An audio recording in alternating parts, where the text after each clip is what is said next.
Welcome to S physics. आज हम लोग 13 चैप्टर का न्यूमेरिकल करेंगे, महाराष्ट्र बोर्ड का फिजिक्स का बुक जिसका नाम है AC circuits. So let us start. तो पहला सम है, सारे मैंने न्यूमेरिकल्स इसमें इंक्लूड किए हुए हैं, जिसमें से पहला सम है as we can read the sum. If the effective current if the effective current in a 50 cycle AC circuit is 5 ampere. हमें नंबर ऑफ साइकिल्स क्या दिया है?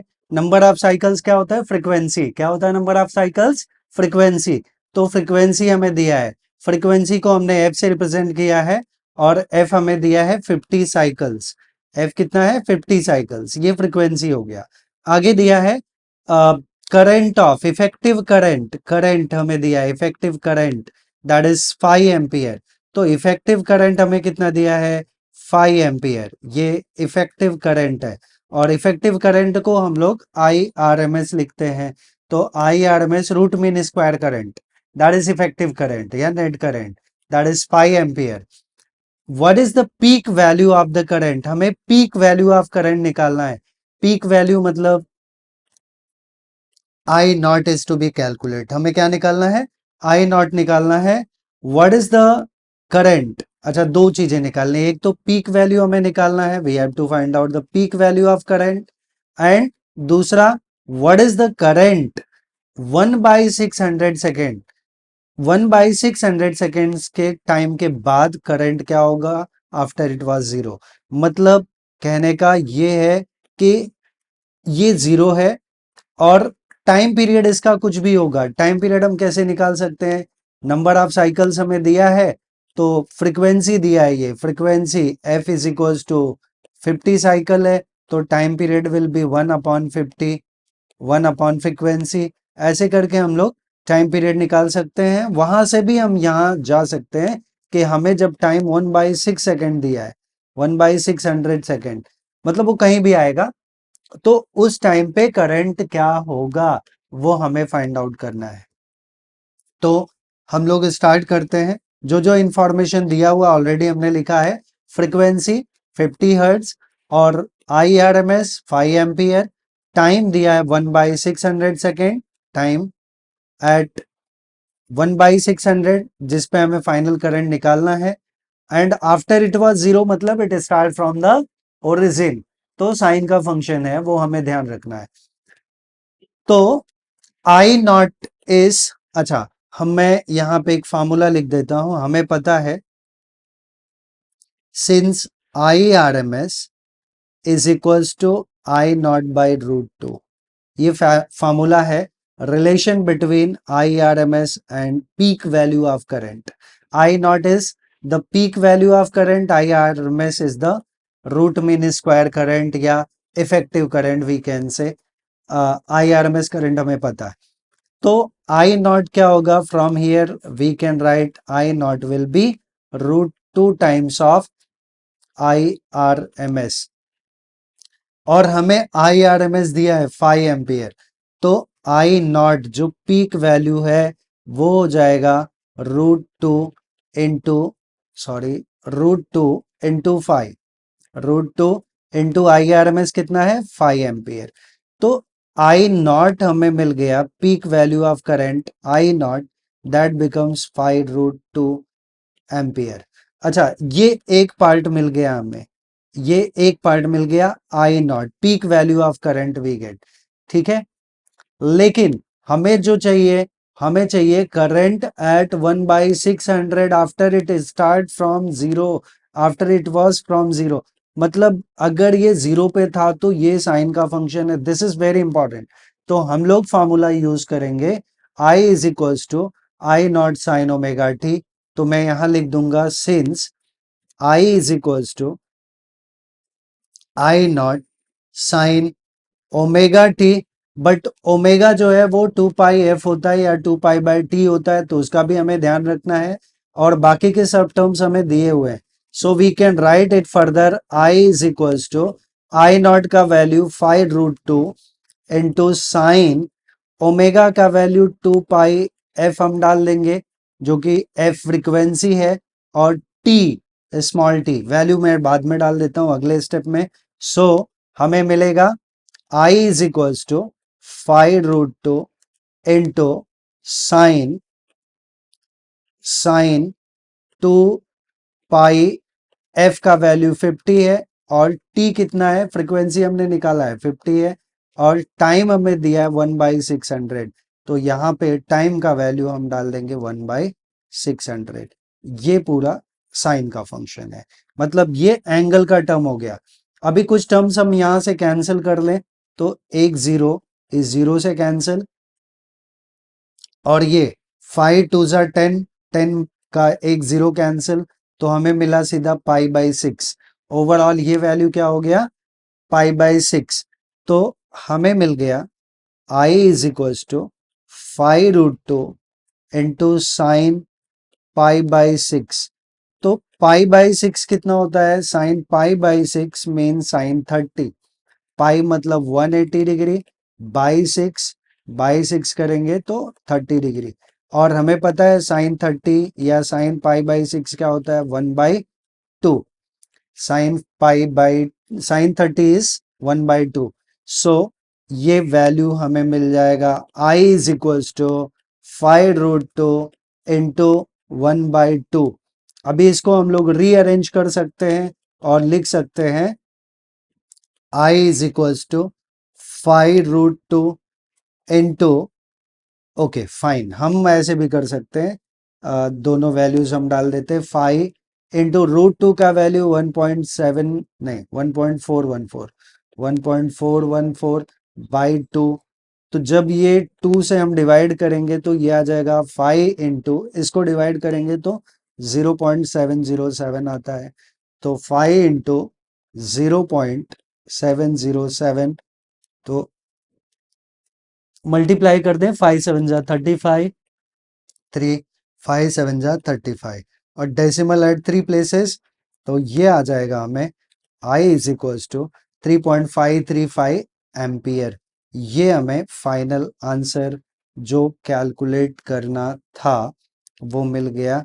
तो जो हमें करंट फाइंड आउट करना था, इसमें करंट में हमें फाइंड आउट क्या करना था, करंट हमें निकालना था what is the peak value of current. अच्छा, पीक वैल्यू ऑफ करंट, तो हम लोग 5 रूट 2 ऑलरेडी कैलकुलेट कर चुके हैं। ओके, और हाँ, दो था, एक था तो peak value of current and what is the current. तो peak value of current 5 root 2 है, ये पहला आंसर है। अच्छा, इसको भी हम सिंप्लीफाई कर सकते हैं, 5 इंटू 1.414, तो मल्टीप्लाई कर देंगे तो मिल जाएगा हमें 7.07। ये आंसर पहला है।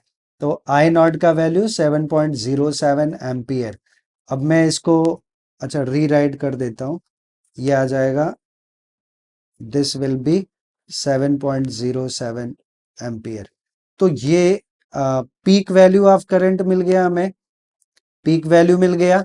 और दूसरा, व्हेन टाइम वाज 1/600 सेकेंड, उस टाइम का करंट क्या मिला, 3.535 एम्पियर। तो हमने पहला सम कर लिया। अभी चलते हैं दूसरे सम पे। इस वीडियो में मैं सारे न्यूमेरिकल्स एट अ टाइम करने वाला हूं, तो आपको कहीं और से इस न्यूमेरिकल के लिए वीडियो रेफर करने की जरूरत नहीं रहेगी। आपको एक ही वीडियो में सारे न्यूमेरिकल्स के सॉल्यूशंस मिल जाएंगे विद एक्सप्लेनेशन, एंड पीडीएफ भी आपको डिस्क्रिप्शन बॉक्स में मिल जाएगा, आप वहां से भी डाउनलोड कर सकते हैं। तो अ लाइट बल्ब इज रेटेड 100 वाट, ये पावर रेटिंग दिया है। तो क्या दिया है, average power is 100, P average क्या लिखा हमने, 100 वाट। ये पावर रेटिंग है, रेटेड है, पावर है। ये यूनिट ऑफ पावर क्या होता है, वाट होता है, तो वहां से भी आइडेंटिफाई कर सकते हैं। फॉर 220 वोल्ट, तो ये ई आर एम एस है, root mean square, value of voltage 220 volt है, 220 वोल्ट है। For AC supply of 50 hertz, frequency हमें दिया है 50 hertz, frequency F is equal to 50 hertz. Calculate the resistance of the bulb, हमें निकालना है resistance of the bulb, R निकालना है, and the RMS current through the bulb, RMS current through the bulb निकालना है। ठीक है, तो हमें ई आर एम एस दिया है, एवरेज पावर दिया है, तो हम पहले आई आर एम एस निकाल लेते हैं। क्या निकाल लें, IRMS। तो हम पहला फार्मूला यूज कर लेते हैं, सिंस P एवरेज, ये सेम है, ये formula is nothing but power is VI, ये हमने पढ़ा है। और ये कैसे आया वो भी हम जरा सोच सकते हैं, इसके बारे में हमें पता है, power is work done upon time, but work done जो इलेक्ट्रिकल वर्क डन है वो VIT होता है, अपॉन टी करेंगे तो TT कैंसिल, तो हमें क्या मिला, VI। तो यहाँ V के जगह ERMS है और I के जगह क्या है, IRMS है। तो average power is equals to ERMS into IRMS, वो टर्म हम लोग यहाँ पे यूज कर रहे हैं। तो since average power is ERMS into IRMS, अब हमें क्या क्या दिया है, हमें दिया एवरेज पावर, हमें दिया है ERMS, तो IRMS हम लोग फाइंड आउट कर सकते हैं। तो IRMS का वैल्यू क्या होगा, IRMS will be P average upon ERMS। तो P एवरेज हमें पता है 100 वॉट है, अपॉन ERMS क्या है 220, तो इसको मैं 10/22 रखूंगा। तो IRMS, क्योंकि हमें IRMS पूछा नहीं है, हमें, अच्छा IRMS, अच्छा पूछा है IRMS पूछा है, RMS वैल्यू ऑफ करंट। तो IRMS पहला, सेकंड पार्ट हमें पहले मिल जाएगा, तो आई कैन से कि ये हमारा बी पार्ट है, ठीक है, बी पार्ट है, बाद में हम लोग रेसिस्टेंस निकाल लेंगे। तो IRMS जो है वो 10/22, जिसको हम लिख सकते हैं 1/2.2, 1/2.2। तो इसका रेसिप्रोकल देखना पड़ेगा हमें, 22 4 4.0.4 समथिंग समथिंग आएगा। एनीवे मैं इसको यहीं पे छोड़ देता हूँ, आई कैन राइट, आप लोग इसको ये कर लेंगे, रेसिप्रोकल ऑफ 2.2 देख लेंगे, जो आएगा वही आंसर हो जाएगा 2.2 का 0 में। रेसिप्रोकल बिकॉज 1/2.2 है, तो रेसिप्रोकल वाले टेबल में आप लोग 2.2 का रेसिप्रोकल देख लेंगे तो आपको एग्जैक्ट वैल्यू मिल जाएगा। तो IRMS हमें यहाँ से मिल जाएगा, IRMS मैं यहाँ पे लिख देता हूँ 1/2.2 एम्पियर, ये IRMS हो गया। अब इसके हम बी वाले पार्ट पे चलते हैं, तो एक पार्ट का आंसर हमें मिल चुका है, बी पार्ट पे चलें। तो बी पार्ट क्या है हमारा, बी पार्ट में हमें निकालना है रेसिस्टेंस, सॉरी ए पार्ट है, ए पार्ट में हमें निकालना है रेसिस्टेंस। तो रेसिस्टेंस के लिए हमने यहाँ पे लिखा है what is actually V is equals to IR होता है, तो R चाहिए तो V/I हो जाएगा, और यहाँ पे V के जगह ERMS है और I के जगह IRMS है, तो बस यही दोनों वैल्यूज हम डाल देंगे। तो I can right since IRMS is V/R, तो ERMS अपॉन R। तो रेसिस्टेंस हमें चाहिए, तो R विल बी, R क्या हो जाएगा V/I, तो ERMS अपॉन IRMS। तो ERMS का वैल्यू है हमारा, ERMS हमें ऑलरेडी पहले दिया है 220, और IRMS हमने ये निकाला हुआ है। तो ERMS हमारा 220 है, 220 अपॉन IRMS हमने क्या निकाला है 10/22 या 1/2.2, तो ये ऊपर जाके मल्टीप्लाई हो जाएगा। सो 220 इंटू 2.2, सो 22 2 44, 484, राइट। तो R मिल गया 484 ओम। ये हमारा फाइनल आंसर मिल गया फर्स्ट पार्ट का। तो मतलब रेसिस्टेंस ऑफ द सर्किट क्या हो गया, resistance of the bulb become 484 ओम, और IRMS मिल गया 1/2.2 एम्पियर। इसको हम सिंप्लीफाई भी कर सकते हैं, एज आई सेड कि 2.2 का आप लॉग बुक से रेसिप्रोकल देख लेना, आपको एग्जैक्ट आंसर मिल जाएगा जो टेक्स्ट बुक में दिया है। तो अभी अगले सम पे चलते हैं। अगला सम है, a 15 microfarad capacitor is connected to a 220 volt 50 hertz source. Find the capacitive reactance and the current in the circuit. If the frequency is doubled, what will happen to the capacitive reactance in the circuit? तो सबसे पहले क्या क्या दिया है, अब 15 microfarad capacitor, तो ये हमें कैपेसिटर का वैल्यू दिया है, तो आई विल राइट गिवन में कैपेसिटर का वैल्यू दिया है, तो capacitance of a capacitor C is equals to 15 microfarad, जिसको हम लिख सकते हैं C is equals to 15 into 10⁻⁻6 farad. ये हमारा कैपेसिटेंस ही हो गया। आगे connected to a 220 volt and 50 hertz source, तो हमें ERMS दिया है 220 वोल्ट, ERMS ये दिया है 220 वोल्ट, और फ्रीक्वेंसी 50 हर्ट्ज है, तो frequency F is equals to 50 hertz. इतना इंफॉर्मेशन हमें दिया है। Find the capacitive reactance. अब कैपेसिटिव रिएक्टेंस क्या होता है? Capacitive reactance is XC and it is 1/ωc, और बाकी हमें सारे वैल्यूज दिए हैं, तो XC विल बी 1/ωc, तो हम यहां लिख सकते हैं formula, since XC is 1/ωc which is 1/2 pi FC। तो ये हमारा फार्मूला हो गया। अब ये फार्मूला हम डाल दें यहाँ पे, सॉरी, ये formula, yes this is the formula, ये फार्मूला हम यहाँ पे सब्स्टिट्यूट कर लें, तो हम इसको लिख सकते हैं XC, देयरफॉर XC जो है वो हो जाएगा 1/2 पाई, F का वैल्यू 50 है, इंटू C कैपेसिटेंस कितना है? 15 इंटू 10⁻⁻6, सो 15 इंटू 10⁻⁻6। अब इसको सिंप्लीफाई करें तो 50 टू जा 100 और ये 15, तो 1500 पाई, नीचे कितना आ गया? 1/1500 पाई और इंटू 10⁻⁻6 है। अब ये 10⁻6 ऊपर लेके चले जाएं तो 10⁻6 अपॉन नीचे लिख सकते हैं 1.5 इंटू 10⁻³ इंटू पाई का वैल्यू 3.14।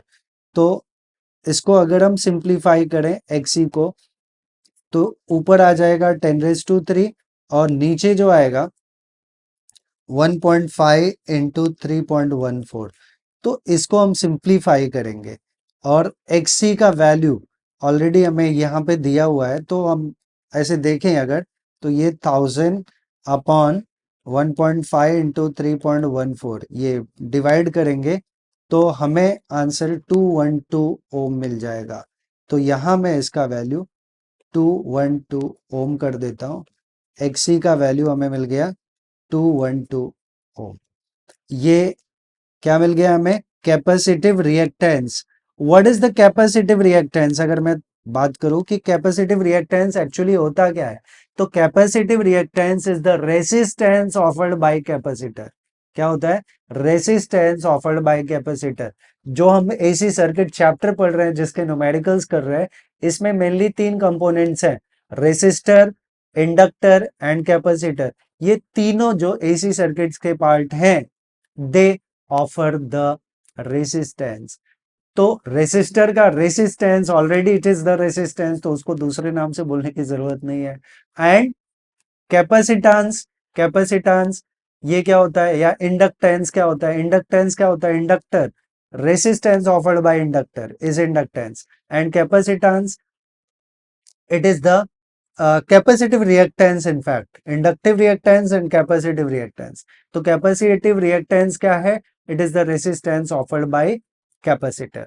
तो यहाँ XC क्या है? XC is the capacitive reactance, तो it is the resistance offered by the capacitor, इसलिए यहाँ इसका यूनिट हमने क्या लिखा है? ओम लिखा है। अच्छा, ये पार्ट हो गया। तो फाइंड कैपेसिटिव रिएक्टेंस, हमने ये पार्ट कर लिया, कैपेसिटिव रिएक्टेंस। अब दूसरा निकालना है करंट, IRMS एंड पीक, दो करंट निकालना है, IRMS current and peak current. तो IRMS क्या हो जाएगा? I विल बी E/R होता है, तो IRMS I can right since IRMS, ये I क्या होता है? V/R, तो यहाँ पे V क्या है? ERMS अपॉन आर क्या है, एक्सी है, R is the resistance offered by capacitor that is XC.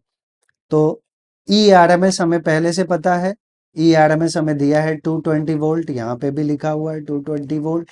तो 220 अपॉन, इसको हम लिख सकते हैं 220 अपॉन 212, 212, तो दैट मच एम्पियर, या इसको हम बहुत क्लोज हो जाएगा number, I R M S will be 2.2 upon 2.12, तो it is close to 1 only, तो इसका वैल्यू 1.04, तो मैं डायरेक्टली आंसर लिख देता हूँ, आप लोग कैलकुलेशन कर लेना, रेसिप्रोकल इसका देख लेना 2.12 का, और उसको मल्टीप्लाई कर देना किसके साथ, 2.2 के साथ, तो हमें मिल जाएगा 1.04 एम्पियर। तो हमें आई आर एम एस मिल गया, I R M S, I R M S कितना मिल गया, 1.04 एम्पियर, ये हमें आई आर एम एस मिल गया।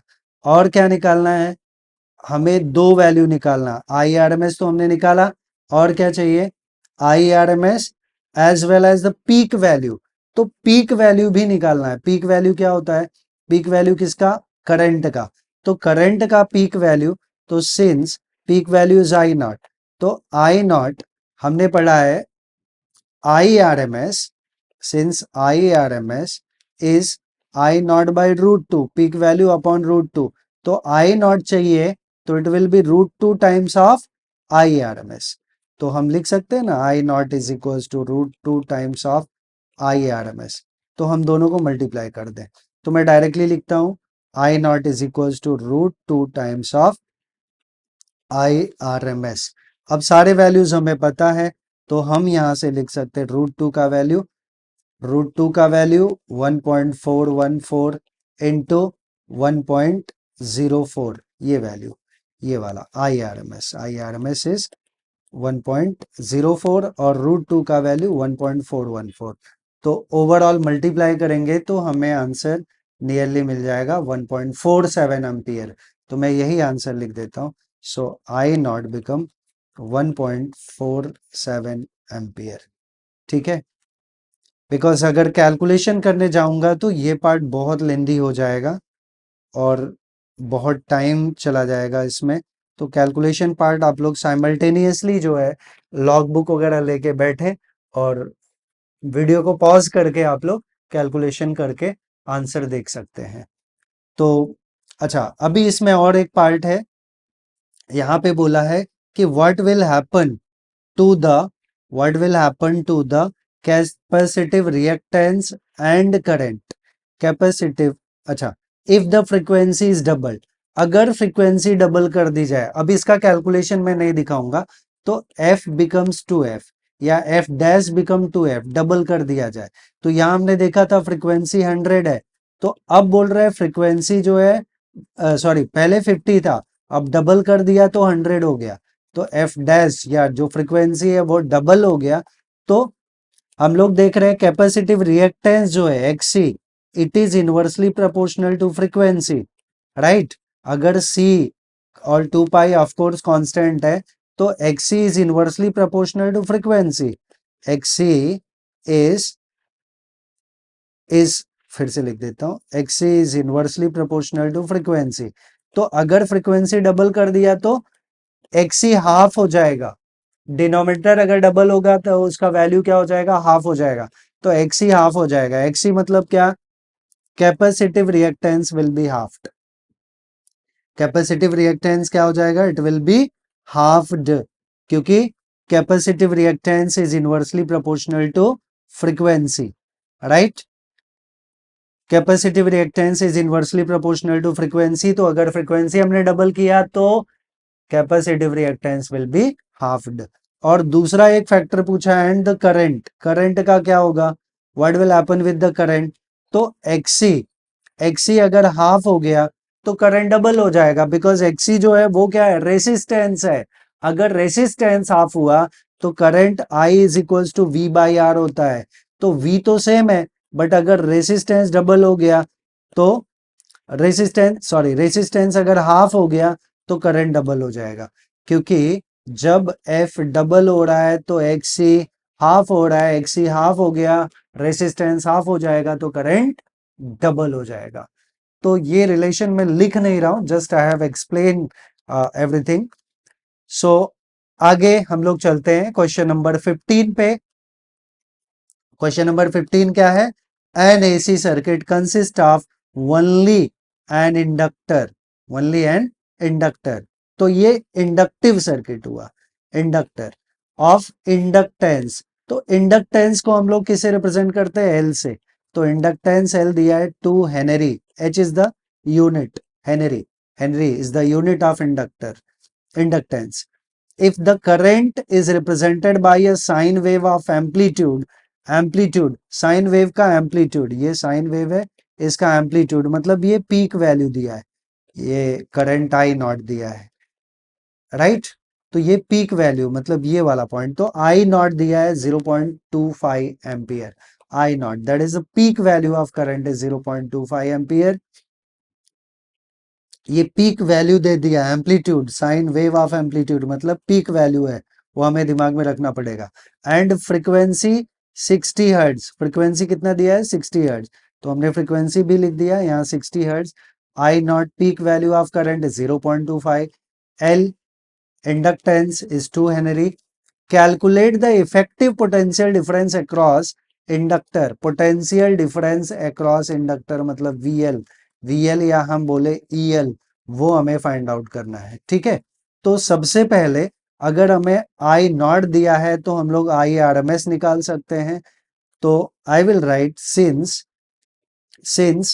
IRMS is equals to I naught by root two, और हमें आई नॉट का वैल्यू दिया है 0.25 upon root two, upon root two. I don't think so हमें इसका कैलकुलेशन का जरूरत है अभी, अगर जरूरत पड़ा तो definitely we will apply that one, but मुझे नहीं लगता कि मुझे जरूरत पड़ेगा इसका, या हम इसका कैलकुलेशन लास्ट में कर लेंगे। तो आई आर एम एस क्या हो गया हमारा? 0.25 upon root two, root two. इसको चाहिए तो हम थोड़ा सिंप्लीफाई कर सकते हैं, I will multiplied by 4 divided by 4, तो ये आ गया 1 upon 4 root two, 1 upon 4 root two, right? तो आई आर एम एस ये मिल गया मुझे 1 बाई 4 रूट टू, क्योंकि इसका वैल्यू पूछा नहीं है इसलिए हमें अननेसेसरली इसका कैलकुलेशन में अपना टाइम नहीं वेस्ट करना है, ठीक है? और हमें पूछा क्या है, तो ये हमने आई आर एम एस निकाल लिया, आई आर एम एस निकाल लिया, लेकिन हमें चाहिए क्या? इफेक्टिव पोटेंशियल डिफरेंस मतलब ई चाहिए, ई चाहिए, ई आर एम एस चाहिए, ई आर एम एस। तो ई आर एम एस क्या होता है? V, E R M S is same as the V, V is equals to I R, R चाहिए। तो आर यहाँ इंडक्टिव सर्किट का जो रेसिस्टेंस है वो होता है XL, XL is omega L. तो इंडक्टिव रिएक्टेंस हम पहले फाइंड आउट करेंगे, ठीक है? तो since inductive reactance, since sorry since inductive reactance, inductive reactance जिसको हम किससे रिप्रेजेंट करते हैं? XL is omega into L. तो ओमेगा जो है वो 2 पाई एफ है, तो 2 पाई एफ एल। तो हमें सारे वैल्यूज दिए, 2 पाई एफ का वैल्यू, फ्रीक्वेंसी हमें दिया है, फ्रीक्वेंसी 60 हर्ट्ज है और एल 2 है, तो 60 इंटू 2, 2 पाई 60 इंटू 2, तो ये हो जाएगा 2 टू ज़ा 4, 4 इंटू 60, 240 पाई। तो एक्सेल मिल गया 240 पाई, यूनिट इसका ओम, ओम, क्योंकि ये भी हमें पूछा नहीं है एग्जैक्टली exactly, इसलिए ये भी हम फाइंड आउट नहीं कर रहे हैं, ठीक है? बाद में लास्ट में सब्स्टिट्यूशन हम कर लेंगे सबका। तो ये हमारा टर्म किसका हो गया? एक्सेल का। अभी क्या चाहिए हमें? हमें क्या चाहिए वो हमेशा ध्यान में रखना है, इफेक्टिव पोटेंशियल डिफरेंस मतलब ईआरएमएस। तो ईआरएमएस या E इज इक्वल्स टू, तो हमें पता है V is equals to I into R, तो V के जगह ईआरएमएस विल बी आई के जगह I R M S into R के जगह एक्सेल। तो एक्सेल हमने निकाला हुआ है, आई आर एम एस हमने निकाला हुआ है, XL I R M S, तो ई आर एम एस हम निकाल सकते हैं। तो I will write since E R M S is equals to I R M S into XL, into XL. मेरा इंटू और एक्सेल दोनों सेम सेम लग रहा है, इसलिए मैं इंटू को निकाल के इंटू जैसा बना देता हूं, इंटू। ठीक है, अभी आई आर एम एस कितना है हमारा, I R M S is 1/4√2 into XL कितना है 240 पाई, पाई का वैल्यू मैं 3.14 डाल देता हूं। ठीक है, 3.14, ओके 3.14। तो ये 4 टाइम्स हो गया।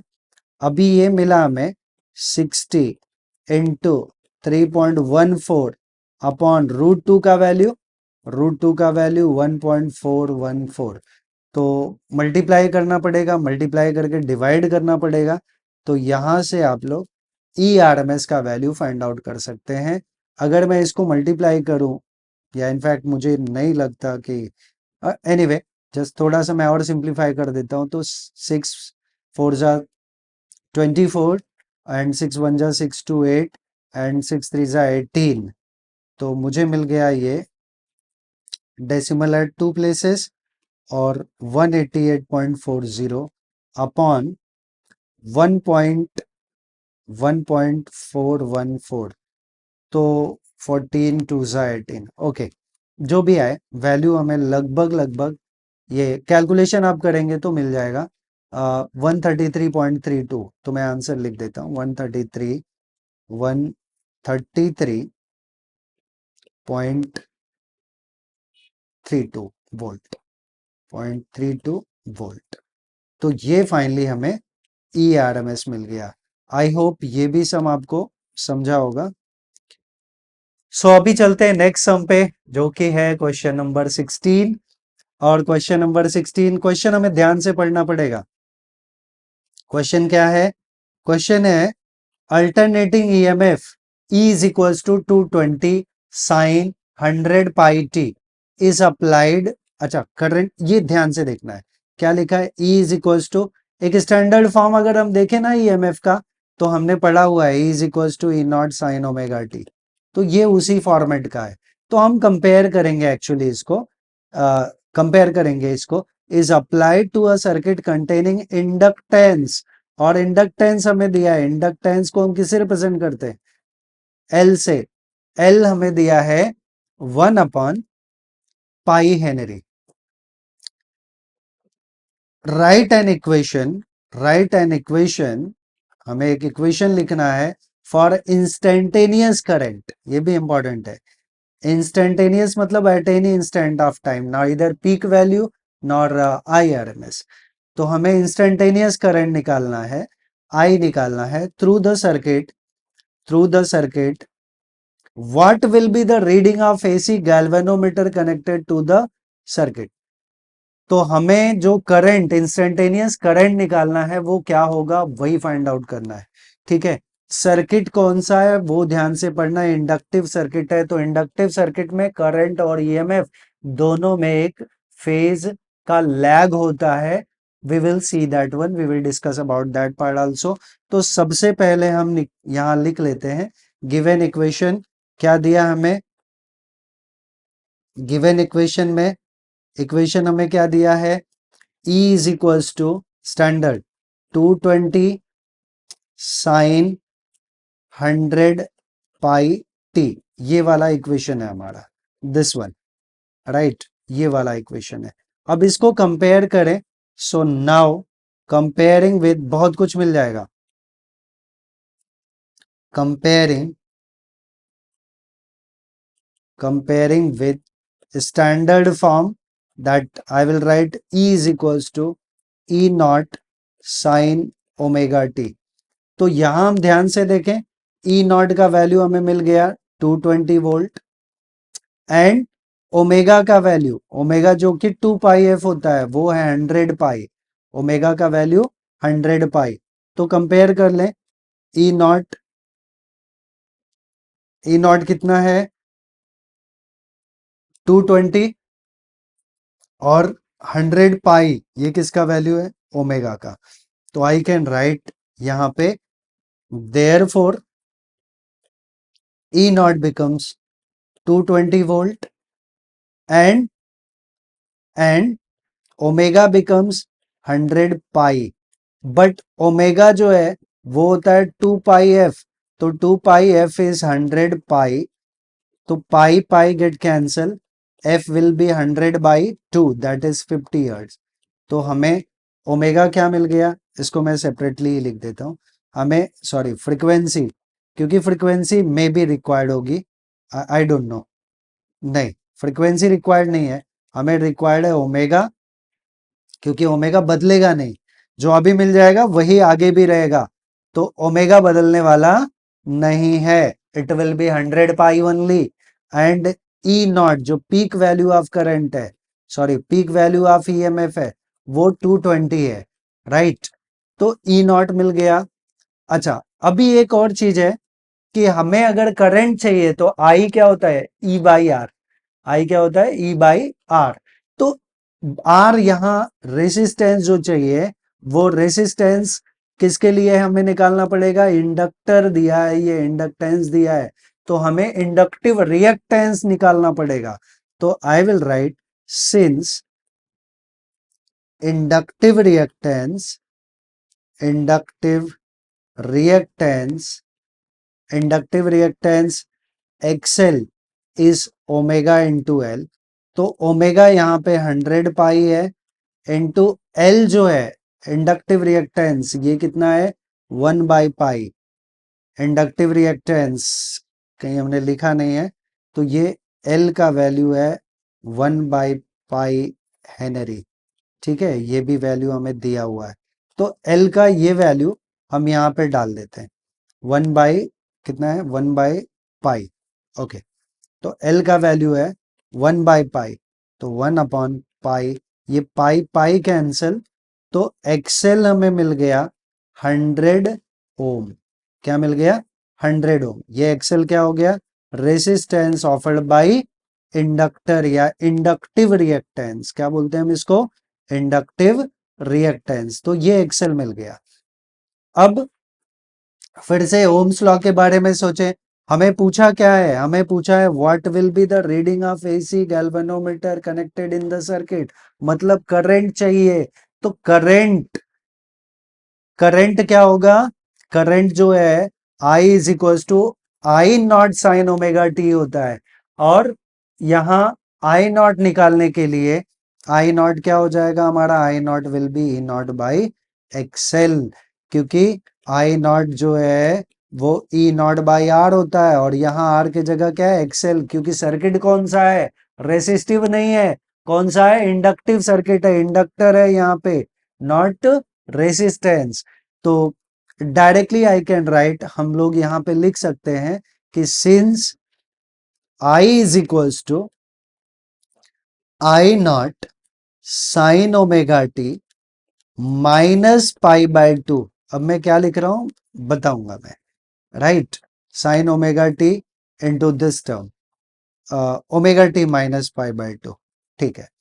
यहां हमने ये टर्म क्यों लिखा, अच्छा आई नॉट को मैं इसको थोड़ा फार्मूला और एक स्टेप लिख देता हूं फिर समझाता हूं आपको। I is equals to I not क्या होगा, I not will be E not by XL, E not by XL, ये आई नॉट हो गया, into sine, into sine omega T minus pi by 2। अब सबसे बड़ी चीज है कि मैंने यहां पे बोला कि I is equals to I not sine omega T होना चाहिए, लेकिन माइनस पाई बाय 2 क्यों किया, क्योंकि ये इंडक्टिव सर्किट है, इंडक्टर है इसमें, और इंडक्टिव सर्किट में हमने फेज डिफरेंस के बारे में पढ़ा है, क्या पढ़ा है फेज डिफरेंस के बारे में, कि इंडक्टिव सर्किट में जो करंट है वो लैग करता है किससे, ईएमएफ से, current lag bye phase of pi by 2 with EMF. तो यहाँ हम लोग करंट का टर्म निकाल रहे हैं, तो करंट लैग करता है विद फेज ऑफ π/2, इसलिए -π/2 कर रहे हैं। मतलब अगर मैं इंडक्टिव सर्किट के लिए, फॉर इंडक्टिव सर्किट अगर मैं ऐसा लिखूं कि ई जो है वो E not sine omega T है, तो जो आई होगा वो होगा I not sine omega T -π/2, because current जो है वो लैग करता है in inductive circuit by phase of π/2। तो ये पार्ट हमें याद रखना है, इसलिए मैंने यहाँ पे फेज डिफरेंस माइनस किया विद π/2। एंड एक और चेंजेस किए हैं यहाँ पे, आई नॉट को ई नॉट बाई आर लिखा है, क्योंकि I not is equals to E not by R होता है, और आर के जगह यहाँ एक्सएल है, तो ई नॉट बाई एक्सएल, क्योंकि यहाँ सर्किट में, ये सर्किट इंडक्टिव सर्किट है जहाँ पे इंडक्टर यूज हुआ है, और इंडक्टर का रेसिस्टेंस जो होता है वो एक्सएल होता है, which is equals to omega into L. अब हम सारे वैल्यूज ऑलरेडी हमें पता है, तो हम सबके वैल्यूज डालते हैं, तो ये मिल जाएगा I is equals to E naught का वैल्यू, ई नॉट का वैल्यू हम पहले ही निकाल चुके हैं, ई नॉट का वैल्यू ऑलरेडी 220 वोल्ट है, तो 220 ई नॉट का वैल्यू 220 अपॉन एक्सएल, एक्सएल हम निकाल चुके हैं 100 है, तो upon 100 into into sine omega t का वैल्यू, ओमेगा इज 100 पाई, तो 100 पाई डायरेक्टली हम ओमेगा का वैल्यू डाल देते हैं, तो 100 पाई टी माइनस π/2, क्योंकि हमें मेनली इक्वेशन पूछा था, तो इसको हम लिख सकते हैं, ये 220 बाई 100 विल बी 2.2, अगर 100 से डिवाइड करेंगे तो डेसिमल यहाँ पे शिफ्ट हो जाएगा, तो ये आ जाएगा न्यूमरेटर जो है 2.2, तो 2.2 sign 100 pi T minus π/2, minus π/2, π/2। तो ये हमारा फाइनल एक्सप्रेशन हो गया जो हमें चाहिए था, तो this term we get already. ठीक है, अब चलते हैं अगले सम पे। अगले सम पे, अच्छा, करंट और कुछ पूछा है हमें? नहीं, instantaneous current, write the equation of instantaneous current and what will be the reading of the AC galvanometer। AC galvanometer का रीडिंग भी पूछा है, AC galvanometer का रीडिंग पूछा है, तो इक्वेशन तो हमें मिल गया, और गैल्वनोमीटर का रीडिंग मतलब करंट जो हमें चाहिए आई नॉट या आई आर एम एस, तो I R M S will be I not by √2, और आई नॉट का वैल्यू ये है, आई आर एम एस हमें पूछा है, तो एक स्टेप में और आगे बढ़ा देता हूँ, since I R M S is I not by √2, तो आई नॉट हमें दिया है 2.2 अपॉन √2, तो 2.2 अपॉन √2 का वैल्यू 1.414, तो आप ये वैल्यू निकालेंगे, तो देख लीजिए 2.1 2.2 सॉरी 2.2 अपॉन 1.4, तो डबल से भी कम है, तो 1 पॉइंट समथिंग आना चाहिए, तो it is close to 1.555 ampere, तो मैं लिख देता हूं यहाँ पे 1 point, it will be 1.555 ampere. Approximate answer हमारा, आप करेंगे तो आपका 100% वही आंसर आएगा जो हम लोग यहाँ पे कैलकुलेट कर रहे हैं। ओके, अब अगले सम पे चलते हैं, तो अगला सम है क्वेश्चन नंबर 17 सम क्या है, अ 25 माइक्रोफैराड कैपेसिटर, तो हमें क्या क्या दिया है, हमें जो दिया है अ कैपेसिटर ऑफ 25 माइक्रोफैराड, तो हमें दिया है कैपेसिटेंस दिया है, तो गिवन पार्ट में हम लोग लिख लेते हैं यहाँ पे, गिवन पार्ट में capacitance, capacitance C is equals to 25 microfarad. अच्छा, ये माइक्रो क्या होता है? माइक्रो मीन्स 10⁻⁻⁶, तो ये टर्म आ जाएगा 25 इंटू 10⁻⁻⁶ फैराड। हम लोग एज इट इज रखते हैं, यही रखेंगे, आगे बोला है कि 0.1 हेनरी इंडक्टर, तो इंडक्टर का इंडक्टेंस हम एल से रिप्रेजेंट करते हैं, जो हो गया 0.10 हेनरी, तो इसमें कोई चेंज नहीं है। एंड 25 ओम रेसिस्टर, रेसिस्टेंस को हम कैपिटल आर से रिप्रेजेंट करते हैं, ये हमारा 25 ohm are connected in series, तो ये एलसीआर सीरीज सर्किट हो गए। तो capacitor, inductor and resistor all are connected in series, ठीक है, विद एसी सोर्स। और एसी सोर्स का जो हमें ईएमएफ दिया है, E is equal to E not sine omega T होना चाहिए, वो इक्वेशन दिया है। तो इक्वेशन क्या दिया है, इक्वेशन हमें दिया है, इक्वेशन हमें दिया है E is equal to E naught के जगह 310 साइन 314 टी वोल्ट, ये दिया है। व्हाट इज द फ्रीक्वेंसी, ठीक है, तो पहले मैं स्टैंडर्ड जो इक्वेशन दिया है वो लिख देता हूं। तो हमें दिया है since E is equal to 310 sine 314 t volt में है, तो comparing with standard form, so comparing with standard form, standard form, तो स्टैंडर्ड फॉर्म क्या है हमारा, E is equal to E not sine omega t. अभी फिर से देख लें यहां पे कंपेयर करके, तो 310 is equal to E not and omega के जगह, ओमेगा के जगह क्या है 314 है, E not E E E not is 310 and omega is 314। तो यहां पे मैं लिख सकता हूं देयरफॉर हमें मिला E not is equal to 310 volt and omega जो मिला वो मिला 314, ओके, रेडियन पर सेकेंड। तो यूनिट लिखने का जरूरत नहीं है, बट फिर भी, तो ये दोनों टर्म्स हमें मिल गए, peak value of EMF and angular frequency that is omega, angular frequency that is omega which is 314 radian per second. इसका यूनिट अगर लिखना चाहूं तो मैं लिख देता हूं यहाँ पे, it will be in terms of radian per second, ठीक है, radian per second, okay, radian, it didn't look like पर सेकेंड, तो इसको थोड़ा रीअरेंज कर लेते हैं, पर सेकेंड हो गया, ठीक है। तो पहला तो हम यहीं से सबसे पहले फ्रीक्वेंसी निकाल लेते हैं।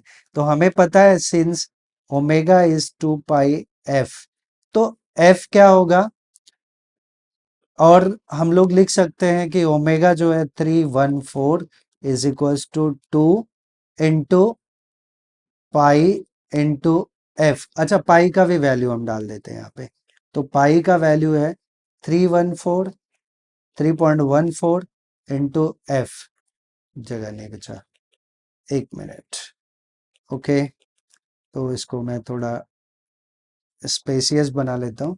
सो omega is 314 is equals to 2 into 3.14 into F.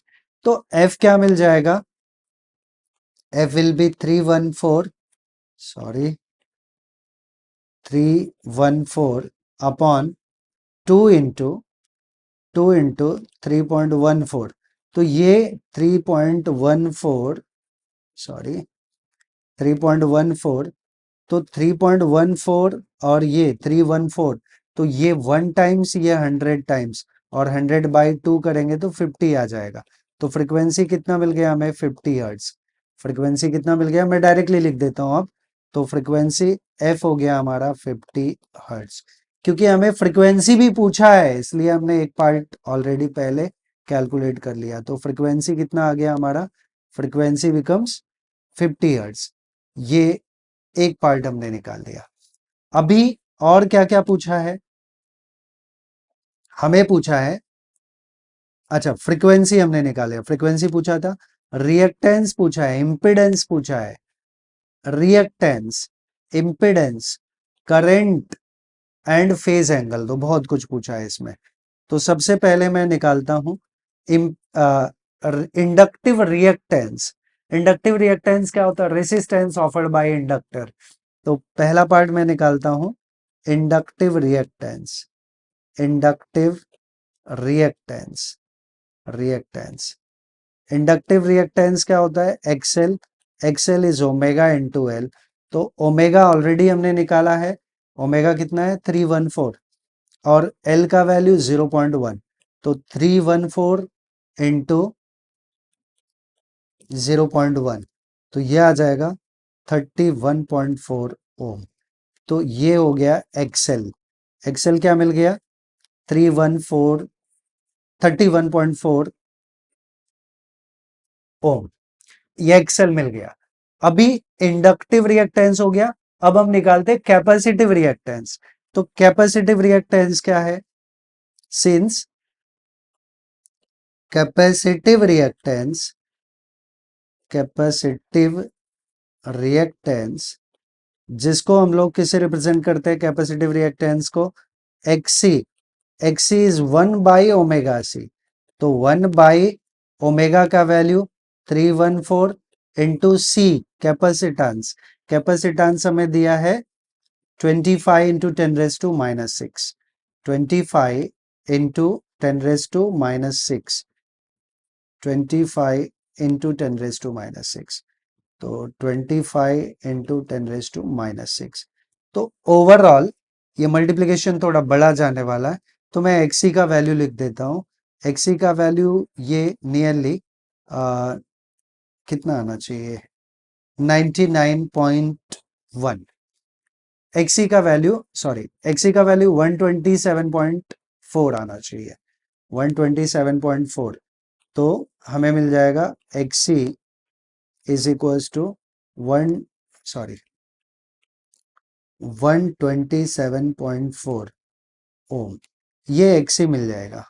हम जब इसका पूरा कैलकुलेशन करेंगे, इस पार्ट का कैलकुलेशन पूरा करेंगे, ये 10⁻⁶ को ऊपर भेज देंगे, 25 कैंसिल हो जाएगा, मतलब 25 से वो डिवाइड हो जाएगा 10⁻⁶, और फिर जो टर्म आएगा उसको 314 से डिवाइड करेंगे तो 127.4 ये एक्सी मिल जाएगा हमें। तो हमें एक्सी पूछा है। अब निकालना है रिएक्टेंस। एक वर्ड है इसमें यूज किया है, रिएक्टेंस। तो रिएक्टेंस हम कैसे निकालेंगे? ये एक्सएल माइनस एक्सी हो जाएगा। तो रिएक्टेंस अगला पार्ट है, सिर्फ reactance. Reactance is mod of XL minus XC. XL minus XC. तो ये हो जाएगा, एक्सएल हमने कितना निकाला है? That is mod of 31.4 minus XC का वैल्यू 127.4। तो ये एक्सएल माइनस एक्सी का जो वैल्यू है ये आना चाहिए हमारा 31 माइनस करेंगे तो 99.1 आ जाएगा, नियरली 99.1 हो। So we will get it as, ये हमें मिलेगा रिएक्टेंस इज इक्वल्स टू 99.1 ओम।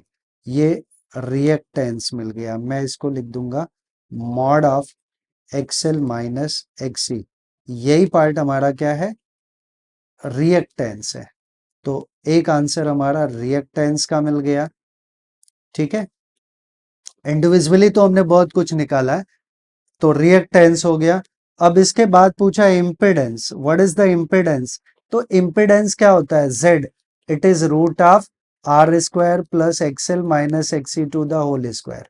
ठीक है, तो एक्सएल माइनस एक्सी ये भी हम ऑलरेडी रिएक्टेंस निकाल चुके हैं और आर का वैल्यू हमें दिया है 25।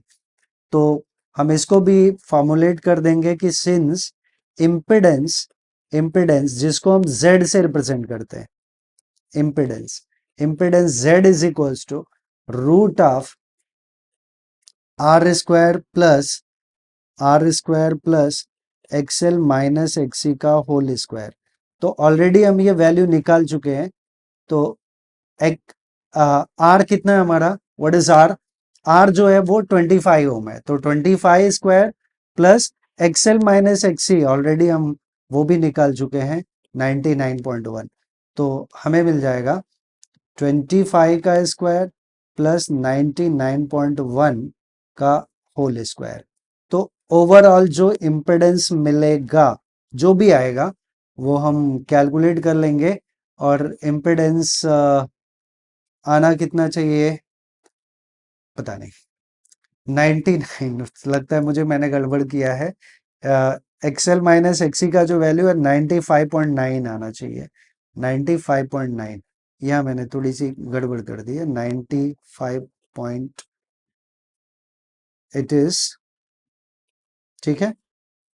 एक्सएल माइनस एक्सी 95.9, 95.9 लिख देता हूँ मैं। तो 90, यहाँ भी 95.9, ये माइनर चेंज हो जाएगा, 95.9, 95.9। तो ये अप्रोक्सीमेटली आ जाएगा 99.1। तो Z आ जाएगा 99.1 ओम। ये Z हो गया, इम्पिडेंस हो गया, इम्पिडेंस का पार्ट मिल चुका हमें, इम्पिडेंस मिल गया। आई होप सारे टर्म्स क्लियर होते जा रहे हैं। इम्पिडेंस के बाद पूछा है phase angle of the circuit. तो फेज एंगल हम क्या निकालते हैं, tan phi, phase angle tan phi. तो लास्ट है हमारा phase angle, phase angle that is tan phi, या phi is equals to tan inverse लिखूं, कोई बात नहीं, मैं phi is equals to tan inverse लिख देता हूं। Phi is equals to tan inverse of XL minus XC by XL minus XC by R, ये टर्म होता है। तो XL minus XC by R जब हम करेंगे तो ये 1.31 मिल जाएगा ओवरऑल। ओवरऑल क्या मिल जाएगा, 1.31। हालांकि इसको एक स्टेप में और बढ़ाऊं तो tan inverse of XL minus XC already हमने किया है, एक्सएल माइनस एक्सी, या फिर डायरेक्ट आप वैल्यूज डाल देना। एक्सएल का वैल्यू हमें मिला हुआ है, XL minus XC, XL minus XC 95.9 upon R का वैल्यू 25 है। तो यह आ जाएगा 99.1, सॉरी 95.9 अपॉन 25, 99.1 अपॉन 25। तो इट विल बी अप्रोक्सीमेटली 4। तो tan इनवर्स ऑफ 4 आपको देखना है, नियरली tan इनवर्स ऑफ 4 देखना है, तो आ जाएगा आपको 1.31। तो मैं यहाँ डायरेक्टली आंसर लिख भी दूं या नहीं लिखूं कोई फर्क नहीं पड़ता, इट इज लिख देता हूं मैं 1.31। तो 5 विल बी 1.31, ये 5 का वैल्यू हो जाएगा। तो यहाँ आपको कैलकुलेशन इस पार्ट में थोड़ा सा करना पड़ेगा, ये हमारा फेज एंगल हो जाएगा। तो इस तरह हमने ये सम कंप्लीट किया। अभी अगले सम पे चलते हैं जो कि है क्वेश्चन नंबर 18। तो क्वेश्चन नंबर 18 में क्या क्या दिया हुआ है, अ कैपेसिटर ऑफ 100 माइक्रोफैराड, क्या दिया है 100 माइक्रोफैराड। माइक्रोफैराड, फैराड किसका यूनिट है, कैपेसिटेंस का, तो ये कैपेसिटेंस का वैल्यू है 100 माइक्रोफैराड। तो यहां मैंने लिखा हुआ है कि सी का वैल्यू 100 माइक्रोफैराड है। अच्छा, सी का वैल्यू 100 माइक्रोफैराड है। माइक्रो मतलब क्या होता है, 100 को 10⁻² लिख सकता हूँ, और माइक्रो होता है 10⁻⁻6। तो -6 + 2 -4 हो जाएगा, तो 10⁻⁻4 फैराड। तो ये सी का वैल्यू हमने कितना लिख दिया, 10⁻⁻4 फैराड। तो यहाँ सी का वैल्यू कितना आ गया फाइनली, 10⁻⁻4 फैराड। आगे दिया है रेसिस्टेंस 50 ओम, और हमें क्या दिया है, रेसिस्टेंस दिया है, रेसिस्टेंस 50 ओम। तो आर का वैल्यू 50 ओम है, आर कितना है 50 ohm. And inductance of 0.5 henry, inductance को हम एल से रिप्रेजेंट करते हैं, जो कि 0.5 हेनरी दिया है, हेनरी 0.5 हेनरी। आगे are connected in series with 100 volt. अब ये 100 वोल्ट क्या दिया है, E R M S, E R M S 100 volt है, एंड 50 हर्ट्ज। तो फ्रीक्वेंसी दिया है 50 हर्ट्ज। फ्रीक्वेंसी कितना दिया है 50 हर्ट्ज, फ्रीक्वेंसी मैंने नहीं लिखा है, बट फ्रीक्वेंसी हमें दिया है 50 हर्ट्ज, वो हम कहीं भी लिख ले। तो फ्रीक्वेंसी हमें पता है, so given frequency is equals to 50 hertz. अच्छा, R50 हर्ट्ज लिख दिया मैंने, R50 ओम है। I will rectify my mistake, यहाँ R50 ओम है। अच्छा, इसलिए मैंने दोनों नहीं लिखा। R50 ओम है और जो फ्रीक्वेंसी है वो 50 हर्ट्ज है। तो फ्रीक्वेंसी को हम लोग किससे रिप्रेजेंट करते हैं? फ्रीक्वेंसी को हम लोग एफ से रिप्रेजेंट करते हैं। तो एफ हमें दिया हुआ है 50 हर्ट्ज, ठीक है, 50 हर्ट्ज ये भी हमें दिया हुआ है, 50 हर्ट्ज। एनीवे, ठीक है। तो हमें पूछा क्या है? हमें पूछा है calculate the RMS value of the current. तो RMS value of the current क्या होगा? अब ये तीनों सीरीज में है, मतलब ये एलसीआर सीरीज सर्किट हो गया। क्या होगा? LCR series circuit. तो एलसीआर सीरीज सर्किट का इम्पिडेंस होता है, तो हम सबसे पहले निकालेंगे इम्पिडेंस। अच्छा, इम्पिडेंस को हम जेड से रिप्रेजेंट करते हैं और जेड क्या होता है? R square plus XL minus XC to the whole square. तो अभी हमारे लिए प्रॉब्लम यह है कि हमें एक्सएल भी निकालना है, एक्सी भी निकालना है। एल और सी दिया है, एल और सी दिया है, तो हमें एक्सएल और एक्सी निकालना पड़ेगा। तो पहला काम करते हैं, हम एक्सएल और एक्सी के लिए जाते हैं। तो since inductive reactance, inductive reactance, reactance जिसको हम एक्सएल से रिप्रेजेंट करते हैं, XL is omega L, so it will be XL is equals to omega कितना है? ओमेगा 2 पाई एफ होता है और एल, तो इसके वैल्यूज हम डाल दें, 2 इंटू पाई का value 3.14 into frequency is 50 hertz और एल ऑलरेडी हमें दिया हुआ है इंडक्टेंस 0.5 हेनरी, तो 0.5। तो ये मल्टीप्लाई पूरा जब हम करेंगे तो सीधा सीधा ये 0.5 इंटू 2 1 हो गया, 1 इंटू 50 तो ये 50 हो गया। नाउ 50 इंटू 3.14, अगर मैं 14 फाइजा की बात करूँ तो 7 आ जाएगा और ये 53 जा 150, तो 153 157.1 आ जाएगा। तो 157.1 ओम ये एक्सेल मिल जाएगा। मैंने वैल्यूज इसलिए पहले से कैलकुलेट करके रखे हैं क्योंकि हमारा कैलकुलेशन में अगर मैं वैल्यूज बिल्कुल नहीं डालूंगा तो फिर आपको समझ में नहीं आएगा या आगे क्या करना है वो पूरा ब्लैंक छूट जाएगा। इसलिए बीच बीच में मैं कैलकुलेशन करके ऑलरेडी रखा हूं, ठीक है। तो ये एक्सेल हमें मिल गया। और क्या चाहिए? एक्सी चाहिए, क्योंकि हमने बताया था जेड क्या होता है? Root of R square plus XL minus XC. तो एक्सी भी चाहिए, एक्सएल तो निकाल लिया। एक्सी को क्या बोलते हैं? Capacitive reactance. तो कैपेसिटिव रिएक्टेंस अभी अगला पार्ट हो जाएगा हमारा, कैपेसिटिव रिएक्टेंस। तो कैपेसिटिव रिएक्टेंस जिसको हम एक्सी से रिप्रेजेंट करते हैं, एक्सी क्या होता है? 1/ओमेगा सी। सो XC will be 1 upon omega is 2 pi FC, 2 pi FC। तो 1 upon 2 pi मतलब 2 इंटू 3.14 इंटू एफ का वैल्यू 50 इंटू सी कैपेसिटेंस का वैल्यू वो है, कैपेसिटर का वैल्यू 10⁻⁻⁴ है और ये 10⁻⁻⁴। अभी कैलकुलेशन थोड़ा समझ लें हम लोग। कैलकुलेशन समझेंगे तो हमें -4 है, it is not looking like proper, तो 10⁻⁻⁴। तो ये देखें 50 इंटू 2, 50 इंटू 2, सॉरी 50 इंटू 2 100 हो गया और ये 10⁻⁻⁴ है, 10⁻⁻⁴। तो 100 इंटू 10⁻⁻⁴, 10⁻⁻2 हो जाएगा। 10⁻⁻2 ऊपर जाएगा तो 10⁻2 अपॉन नीचे बचा है 3.14, तो 10⁻2 मतलब 100 अपॉन 3.14। तो 100 को 3 से डिवाइड करते हैं तो 33 आता है, तो मतलब 31 के आसपास आंसर आ जाएगा। तो एक्सी हो जाएगा 31.83। तो एक्सी हमें क्या मिल जाएगा? एक्सी बिकम्स 31.83 अगर आप पूरा कैलकुलेशन करेंगे तो ये हमारा एक्सी मिल गया। अभी हम निकालते हैं इम्पिडेंस। तो इम्पिडेंस इम्पिडेंस क्या है? Net resistance offered bye LCR series circuit, that is called impedance. और इम्पिडेंस को हम जेड से रिप्रेजेंट करते हैं। तो अगला पार्ट हम लोग करने वाले हैं इम्पिडेंस। इम्पिडेंस, तो impedance is represented by Z, it is root of, क्या है फॉर्मूला इम्पिडेंस का? आर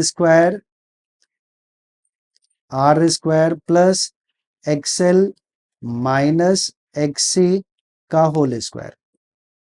सो जेड क्या हो जाएगा? रूट ऑफ, आर कितना है? आर रेसिस्टेंस हमें दिया है 50 ओम, तो 50 स्क्वायर, यहां वैल्यूज डालें, 50 का square plus XL minus XC to the whole square. तो एक्सएल का वैल्यू ऑलरेडी हमने कैलकुलेट किया 157.1, तो ये आ जाएगा 157.1,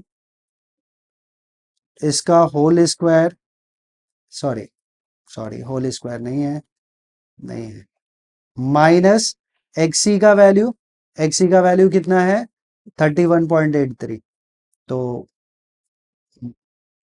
एक्सएल माइनस एक्सी, ब्रैकेट हमें नहीं लगाना, एक्सएल माइनस एक्सी का वैल्यू 31.83 और इसका होल स्क्वायर। ठीक है, तो जब आप इसका पूरा कैलकुलेशन करेंगे तो आपको z का वैल्यू मिल जाएगा और ये आ जाएगा 134.88। This will be z is equals to 134.88, 134.88 ohm. ये आपको z का वैल्यू मिल गया, मतलब इम्पिडेंस मिल गया। अब हमें पूछा क्या है? जो पूछा है वो हम लोग फाइंड आउट करेंगे। इस टाइप का एक क्वेश्चन 3 मार्क्स के लिए बोर्ड में ऑलमोस्ट 100% आता है, 3 या 4 मार्क्स में। तो इस टाइप के सम्स, मतलब एलसीआर सीरीज सर्किट पे बेस्ड, जिसमें इम्पिडेंस वगैरह हो, 2-3 पार्ट हमें कैलकुलेट करना है, तो ऐसे सम्स आते हैं। हमें क्या निकालना है? Calculate the RMS value of the current, मतलब आई आरएमएस निकालना है। और ई आरएमएस हमने बताया ऑलरेडी, हमें दिया हुआ 110 वोल्ट, वो ई आरएमएस है। तो I RMS is RMS by Z, और जेड ऑलरेडी हम कैलकुलेट कर चुके हैं। तो since I RMS is equals to E RMS upon Z, that is impedance, तो हमें सारे वैल्यूज पता चल चुके हैं। तो I RMS becomes, E RMS कितना है हमारा?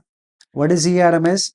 ई आरएमएस इज 110 वोल्ट, ऑलरेडी दिया हुआ है 110 वोल्ट यहाँ पे भी। तो 110, so this will be 110 upon z का वैल्यू 134.88। तो of course denominator is bigger than numerator, तो इसका वैल्यू लेस देन 1 आना चाहिए। तो इट इज लेस देन 1, 0.816 है, तो मतलब हमारा आंसर करेक्ट है 0.816। आप लोग करके देख लेना, 0.816 ampere, it is IRMS, root mean square current. तो ये भी आंसर हम निकाल लिए। अभी अगले सम पे चलते हैं, जो कि है क्वेश्चन नंबर 19। तो क्वेश्चन नंबर 19 क्या है? Find the capacity of a capacitor which when put in series with 10 ohm resistor makes the power factor equals to 0.5। तो पावर फैक्टर हमें दिया है, पावर फैक्टर 0.5 है। रेसिस्टर आर दिया है 10 ओम, रेसिस्टर का रेसिस्टेंस 10 ओम। पावर फैक्टर, पावर फैक्टर क्या होता है? cos phi, cos phi is r by z, ये याद रखना है, it is the power factor. Power factor r by z, ये 0.5 दिया है, cos phi 0.5। And assume an 80 volt and 100 hertz AC supply. तो वोल्टेज 80 दिया है और फ्रीक्वेंसी 100 हर्ट्ज है, तो मैं यहाँ पे frequency f is equals to 100 hertz लिख देता हूँ। आई होप सारे वैल्यूज क्लियर हो गए कि resistor, find the capacity of a capacitor, ये हमें कैपेसिटेंस निकालना है। तो capacity of capacitor is to be find out, मतलब सी हमें फाइंड आउट करना है। ठीक है, सी फाइंड आउट करना है। एंड रेसिस्टर यहाँ पे दिया है 10 ओम का अप्लाइड है, 10 ohm resistor. Power factor is given है 0.5, एंड वोल्टेज एंड ये टर्म्स दिए हैं, ठीक है। तो हम हमें अगर cos पाई दिया है तो I will write since power factor power factor power factor cos phi is r by z, ये फॉर्मूला है। पावर फैक्टर क्या है? cos phi, और इसका ही वैल्यू क्या है? r बाई z है। तो cos phi का वैल्यू हमें दिया है पावर फैक्टर 0.5, पावर फैक्टर कितना दिया है? 0.5, वही हमारा cos phi है। तो cos phi का value 0.5 is equal to r by z। r का भी वैल्यू दिया है तो z हम निकाल लें यहां से। तो we can write therefore 0.5 is equal to r by z। r कितना है? 10 है, बाई z। तो z कितना हो जाएगा? We can write z is equal to 10 by 0.5। अभी क्या किया? सिंपल कैलकुलेशन, 0.5 नीचे लेके आ गए तो 10 बाई 0.5, इसमें हम 10 से मल्टीप्लाई और डिवाइड कर दें, सॉरी 10 से मल्टीप्लाई और 10 से डिवाइड कर दे तो 100 बाई 5 हो गया। 100 बाई 5 इज नथिंग बट 20। तो हमें z मिल गया, देयरफॉर z इम्पिडेंस जो है वो मिल गया 20 ओम। 20 ओम। अब देखें ये सर्किट कौन सा है, सबसे इंपॉर्टेंट चीज, एक कैपेसिटर है और एक रेसिस्टर है। तो मतलब ये सीआर सर्किट है, कैपेसिटर एंड रेसिस्टर। तो ये सीआर सर्किट है, कैपेसिटर एंड रेसिस्टर। तो सीआर सर्किट का ये सी है, ये आर है। तो फॉर सीआर सर्किट जो इम्पिडेंस है जेड, तो I will right for sorry for CR circuit impedance क्या होगा? और ये दोनों भी सीरीज में है तो impedance Z is equals to root of R square plus XC square. XC XC हमें निकालना पड़ेगा क्योंकि कैपेसिटर है, इसमें कैपेसिटर है एक्सी, इंडक्टर तो है नहीं, तो ये टर्म है। हालांकि हमने एलसीआर के लिए क्या पढ़ा था? Root of Z is equal to R square plus XL minus XC to the whole square. लेकिन ये इसमें एलसीआर सीरीज सर्किट के लिए था। अब इसमें एक्सएल नहीं है तो एल वाला टर्म माइनस कर लो तो आपको मिला R square plus XC XC का होल स्क्वायर। तो it will be XC square, वही टर्म लिखा है। तो I can further write it therefore Z square is equal to R square plus XC square, क्योंकि हमें एक्सी का स्क्वायर चाहिए। तो सारे वैल्यूज डाल दें। जेड का वैल्यू 20 है तो 20 square is equal to R का वैल्यू 10 है तो 10 का स्क्वायर प्लस एक्सी स्क्वायर। तो ये आ गया 400 is equals to 100 plus XC square. तो एक्सी स्क्वायर क्या हो गया? XC square will be 400 minus, ये इधर लाएंगे तो 300 हो जाएगा, तो 300। तो एक्सी बिकम्स 10 रूट 3 ओम। ये एक्सी हो गया। लेकिन हमें शायद कैपेसिटेंस पूछा है, हमें कैपेसिटेंस पूछा है और हमें काम आने वाला है फ्रीक्वेंसी का टर्म। फ्रीक्वेंसी कितनी है? 100 हर्ट्ज। फ्रीक्वेंसी कितनी है? 100 हर्ट्ज। क्योंकि हमें यहाँ क्या पूछा है? सी का वैल्यू, कैपेसिटर का वैल्यू पूछा है। Find the capacity of a capacitor, not the capacitive reactance. ये जो मिला हमें एक्सी, ये कैपेसिटिव रिएक्टेंस है। तो मैं फिर से यहां से लिख दूंगा since XC is 1 by 2 pi F C, right, या 1 by omega C. XC is 1 by omega C, ये फार्मूला है। बस यही फार्मूले में हमें सारे वैल्यूज डाल देने हैं और जो चाहिए वो हमें मिल जाएगा। तो हम लोग further we can write XC का वैल्यू क्या है? एक्सी का वैल्यू 10 रूट 3 है is equals to 1 upon 2 pi F का वैल्यू, फ्रीक्वेंसी हमने निकाला है, फ्रीक्वेंसी हमें दिया है, फ्रीक्वेंसी कितना है? 100 हर्ट्ज है, फ्रीक्वेंसी इज 100 हर्ट्ज। तो इंटू 100 इंटू सी, तो c का वैल्यू चाहिए, बाकी सब एक साइड चला जाएगा, तो c will be 1/2 pi into 100 into 10√3। तो ओवरऑल कैलकुलेशन हम लोग करेंगे और c का जो फाइनल वैल्यू मिलना चाहिए वो मिल जाएगा हमें 9.2 इंटू 10⁻⁻5 फैराड। तो मैं आंसर डायरेक्टली लिख देता हूँ, 9.2 into 10⁻⁻5, 9.2, this will be 9.2 into 10⁻⁻5 farad. Calculation part आप लोग कर लीजिएगा, अगर इसमें फिर भी डाउट रहा, डाउट तो नहीं आना चाहिए, और लॉग बुक से आप लोग कैलकुलेशन करना, जो भी डाउट रहे, अगर हालांकि डाउट तो आएगा नहीं, बट आप कैलकुलेशन साइमल्टेनियसली करके आंसर चेक करके कमेंट में जरूर बता सकते हैं कि आपका फाइनल आंसर आया या नहीं आया। अब चलते हैं अगले सम पे। तो अगला सम है, find the time required for a 50 hertz. हमें फ्रीक्वेंसी कितना दिया है, 50 hertz, alternating current to change its value, alternating current to change its value from 0 to its RMS value, 0 to RMS value। तो हमें फ्रीक्वेंसी दिया है 50 hertz, तो ठीक है, फ्रीक्वेंसी एनीवे जस्ट क्या क्या दिया है मैं पहले वो लिख देता हूं, गिवन, ज्यादा कुछ दिया नहीं है। फ्रीक्वेंसी कितना है, given frequency f is equals to 50 hertz. तो मैं सबसे पहले ओमेगा निकाल लेता हूं, तो since omega is 2 pi F, तो 2 पाई इंटू एफ इज 50, तो ओमेगा आ गया 100 पाई रेडियन पर सेकेंड। इसकी जरूरत हमें पड़ेगी, इसलिए मैंने, आई डोंट नो बट मैंने एडवांस में कर लिया इसको, राइट।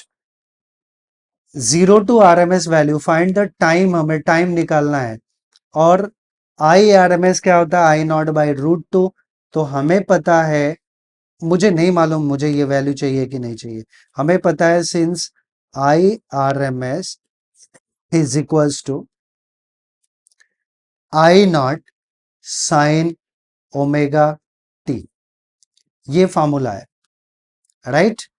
और ये फॉर्मूला है I is equals to, it is same as the I is equals to I0 sine omega T, but I0 क्या होता है, I0 is √2 times of IRMS, क्योंकि हमें एक और फॉर्मूला पता है, सिंस, मैं यहां पे एज अ फॉर्मूला पार्ट लिख रहा हूं, सिंस IRMS इज I0/√2, ये हमें वैल्यू पता है, ठीक है। तो मैं इतना क्यों लिख रहा हूं, इसको सिंप्लीफाई कर देता हूं।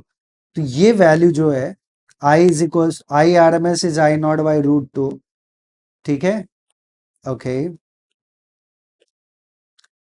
IRMS इज I0/√2, तो ओके, तो ये जो IRMS का वैल्यू है, यहां IRMS के जगह मैं यही वैल्यू डाल देता हूं, तो हमें क्या मिल जाएगा, IRMS के जगह I0/√2 is equals to I0 sine omega का value 100 pi into T, right.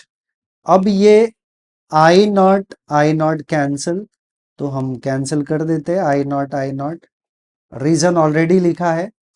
तो इस साइड हमें क्या मिला, 1/√2, तो मैं एज इट इज रहने देता हूं, so I can write 1/√2 is equals to sine 100 pi T, sine 100 pi T. अब जब मुझे ये टर्म चाहिए तो साइन को इधर भेजूं, या मैं डायरेक्टली बोलूं कि साइन के किसका वैल्यू 1/√2 होता है, तो π/4, साइन 45 इज 1/√2, तो 1/√2 ऑलरेडी है, तो इसको मैं लिख सकता हूं π/4, या एक स्टेप और बढ़ा लूं, तो आई कैन राइट इट कि 100 पाई टी, 100 पाई टी,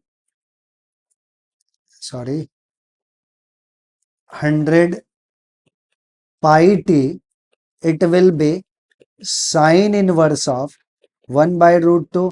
तो साइन के किसका वैल्यू, साइन के किसका वैल्यू 1/√2 होता है, दैट इज पाई बाई 4। तो अब यहाँ पे पूरा वैल्यू पाई बाई 4 आ जाएगा।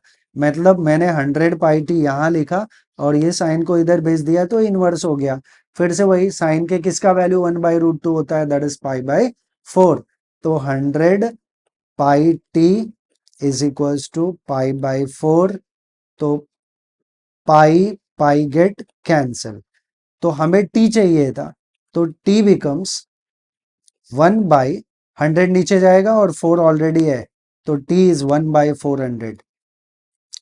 और इसको मैं लिख सकता हूं इंटू 10/10, ऐसे मल्टीप्लाई कर दिया तो this term will be 10/4 into 1/1000। और 1/1000 कितना होता है, 10⁻3।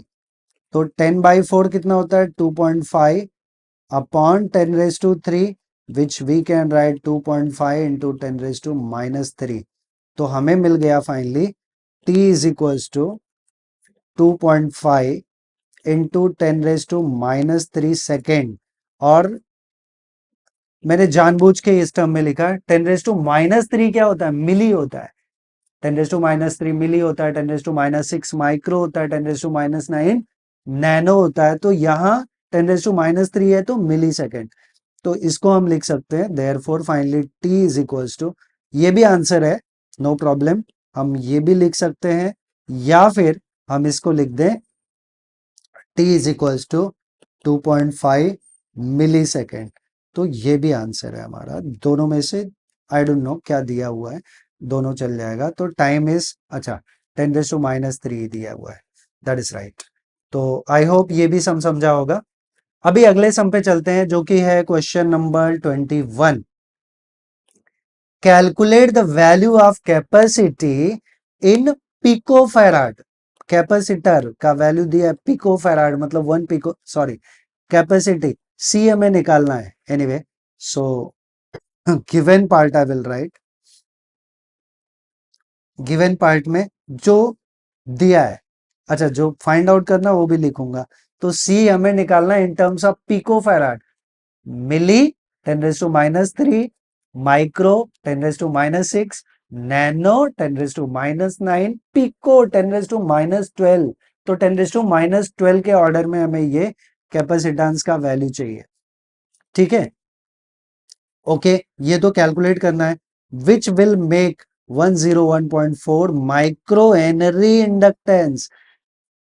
हेनरी इंडक्टर का यूनिट है, तो इंडक्टेंस हमें दिया है, एल दिया है कितना, 101.4 माइक्रो हेनरी।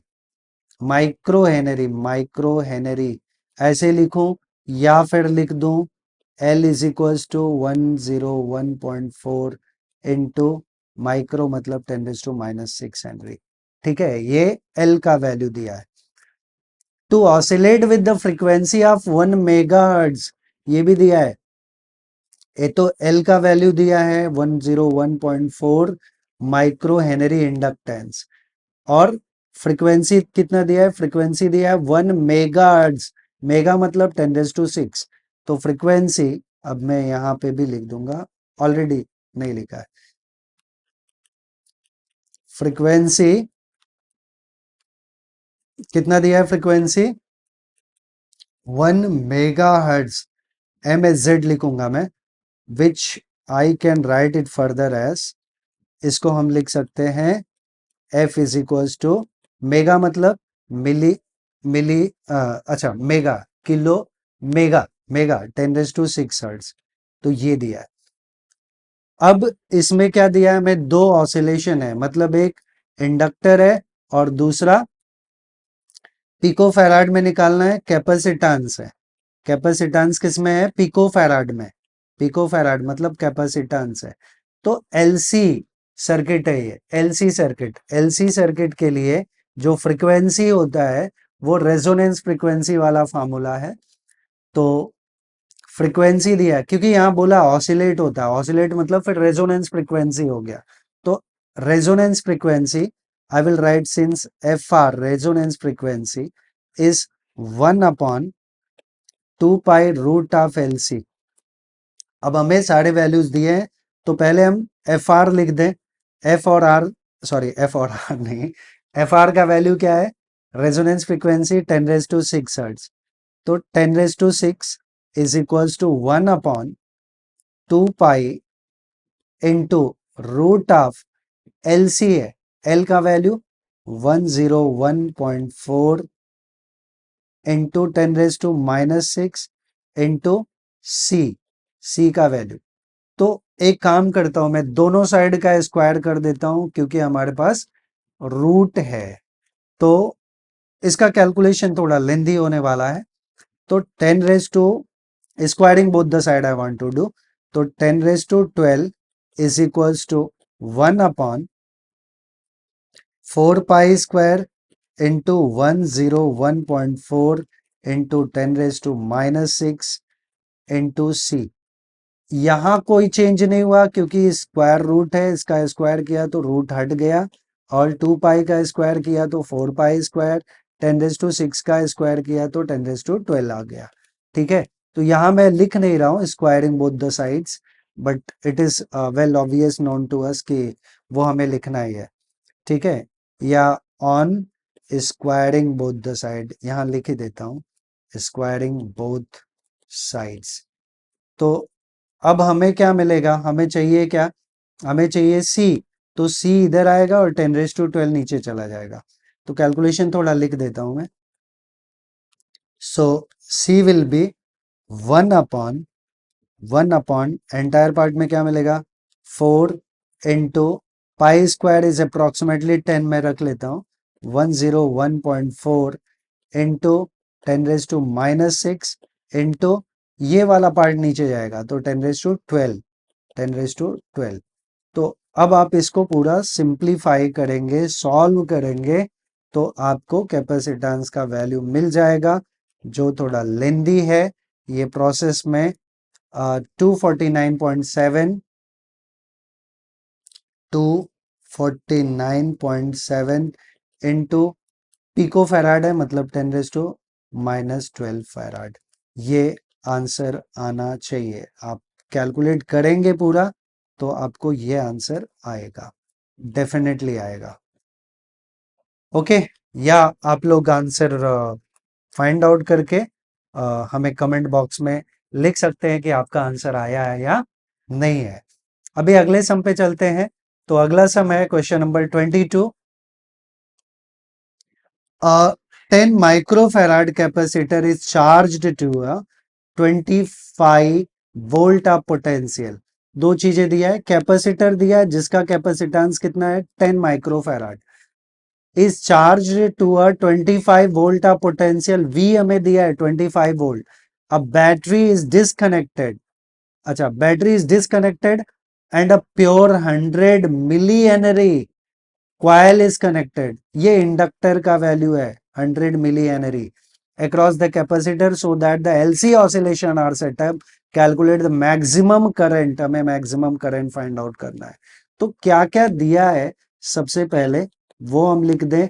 तो गिवन पार्ट में आई कैन से क्या क्या दिया है, दिया है सी का value capacitance 10 microfarad, I can write it 10 into 10⁻⁻⁶ farad which is 10⁻⁻5 farad, ये हमें सी का वैल्यू दिया है। और क्या दिया है, इंडक्टर दिया है, एल का वैल्यू दिया है, इंडक्टेंस 100 मिली हेनरी, मिली मतलब 10⁻⁻3, तो 100 मिली है, तो 100 मिली हेनरी मतलब 100 को हम 10⁻2 लिख सकते हैं और मिली को 10⁻⁻3, तो ये आ जाएगा 0.1 हेनरी, 10⁻⁻1 विच इज 0.1, तो इसको मैं लिख देता हूं 0.1 हेनरी, ये एल का वैल्यू हो गया। ठीक है, और पोटेंशियल दिया है, वी का वैल्यू दिया है 25 वोल्ट, वी का वैल्यू कितना है 25 वोल्ट, वी का वैल्यू 25 वोल्ट है। तो इतने इंफॉर्मेशन है हमारे पास। कैलकुलेट द मैक्सिमम करंट, अच्छा एक यहां बोला है कि एक बार डिस्कनेक्ट किया गया फिर कनेक्ट किया गया, पहले कैपेसिटर था, तो जब हम कैपेसिटर को कनेक्ट करेंगे तो कैपेसिटर चार्ज होता है, फिर बैटरी को डिस्कनेक्ट करके वापस इंडक्टर कनेक्ट किया, disconnected across the capacitor so that the LC oscillation, तो LC oscillation हो रहा है मतलब एलसी ऑसिलेशन का हमने फ्रीक्वेंसी निकाला हुआ है, तो सेम फ्रीक्वेंसी भी है। तो मैक्सिमम करंट हमें निकालना है, तो जितना एनर्जी कैपेसिटर स्टोर करेगा उतना ही एनर्जी इंडक्टर फिर से लेगा।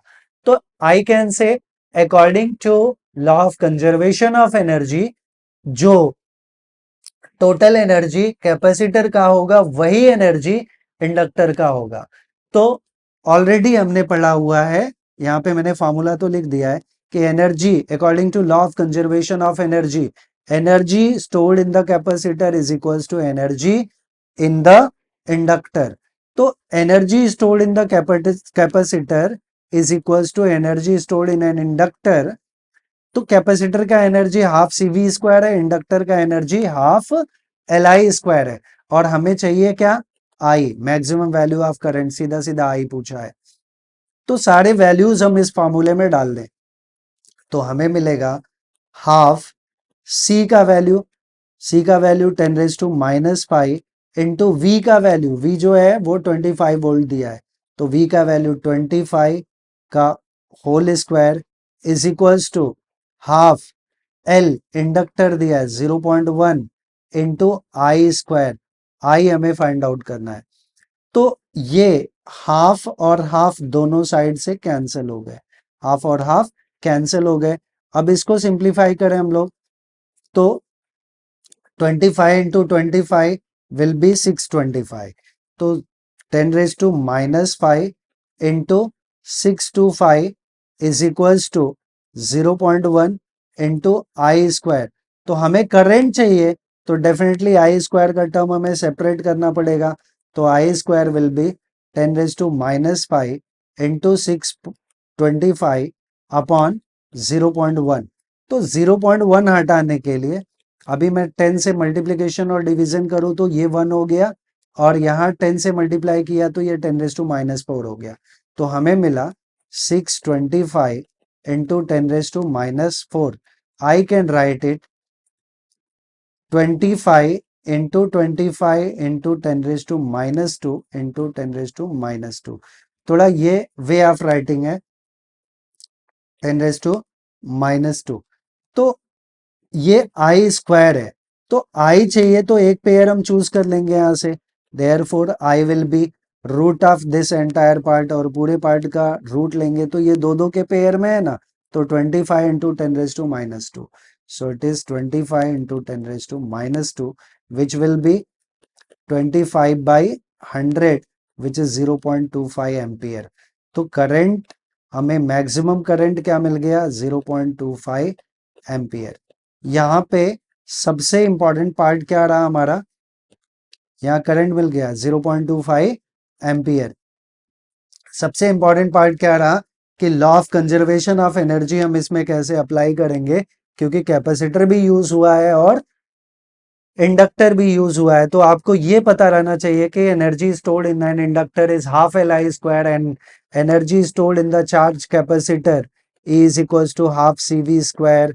फिर आपने पढ़ा हाफ QV, नहीं Q half, no CV C यहाँ Q/V होता है, Q/V, तो हाँ बराबर है, हाफ QV विच इज और half Q square by C, ये भी फार्मूला है। तो ये तीनों फार्मूला कैपेसिटर का है, बट यहाँ C और V दिया है इसलिए हम लोग CV स्क्वायर वाला टर्म यूज कर रहे हैं।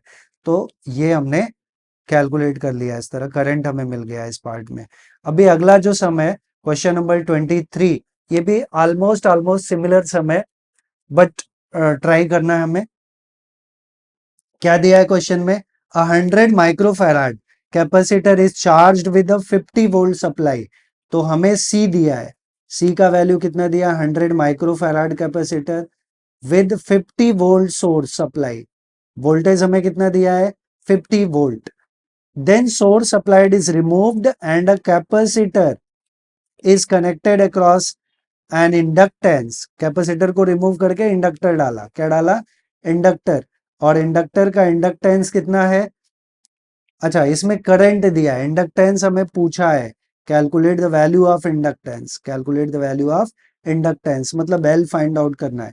तो जो पार्ट दिया हुआ है वो हम सबसे पहले यहाँ पे लिख लेते हैं। तो गिवन में क्या क्या दिया है, कैपेसिटेंस दिया है 100 माइक्रोफैराड, वापस से 100 into 10⁻⁻6 farad, because micro is 10⁻⁻6, तो ये आ गया 10⁻⁻4 फैराड, ये सी का वैल्यू आ गया। और V दिया है 50 वोल्ट, कितना दिया है, V दिया है 50 वोल्ट, और I दिया है अब 5 एम्पियर, और L हमें निकालना है, क्या निकालना है, L, इंडक्टेंस L निकालना है।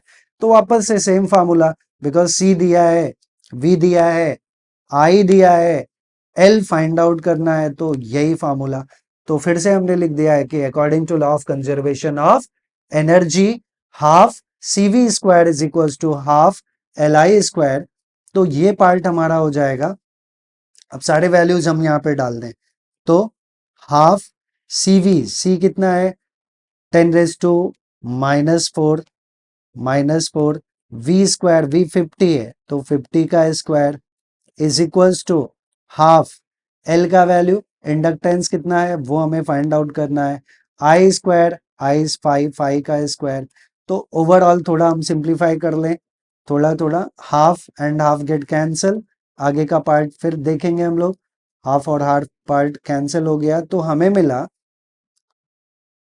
10⁻⁻4, और 50 का स्क्वायर क्या होगा 2500 is equals to L into 25। अच्छा, ये 25 वंसा और 25 100 टाइम्स, राइट।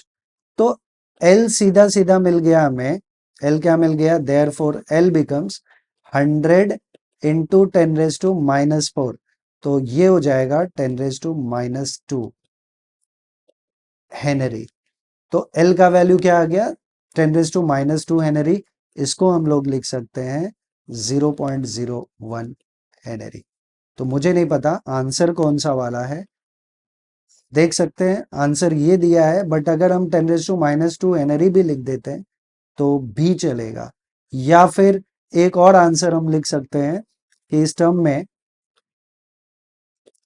में मैं 10 से मल्टीप्लाई करूं और 10 से डिवाइड करूं, तो 10 का डिवीजन ऊपर जाके 10⁻³ हो जाएगा। तो इसको 10⁻³ को हम मिली लिख सकते हैं, तो इसको हम लिख सकते हैं 10 मिली हेनरी, ऐसे भी आंसर लिख सकते हैं। तो that is the different way to write the answer. So ये सब हमने खत्म किया, सारे न्यूमेरिकल्स हमने इस टॉपिक के सॉल्व किए। आई होप आपको सारे न्यूमेरिकल समझ में आए होंगे। अगर आपको वीडियो पसंद आया तो प्लीज़ आप चैनल को सब्सक्राइब करिए, वीडियो को लाइक करिए, और जितना ज़्यादा से ज़्यादा हो सकता है उसको शेयर करिए। Thanks for watching this video. Thank you very much.